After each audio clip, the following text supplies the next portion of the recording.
Tangan terbuka. Sarah seorang budak yang baik hati. Dia selalu menolong orang lain. Setiap pagi, Sarah akan membantu Pak Abu menyiram bunga di kebunnya.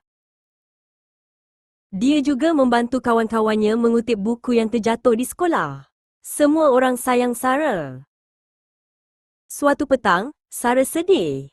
Kucing kesayangannya, Miko, telah hilang. Tolong saya cari Miko, Sarah merayu kepada jiran-jirannya. Tanpa berfikir panjang, semua penduduk kampung mula mencari Miko. Mereka membalas kebaikan Sarah. Cikgu Linda menjumpai Miko sedang bersembunyi di bawah pokok rambutan. Sarah sungguh gembira. Terima kasih semua. Kalian semua mempunyai tangan terbuka, ucap Sarah dengan senyuman lebar. Maksud tangan terbuka ialah suka menolong dan sangat pemurah hati.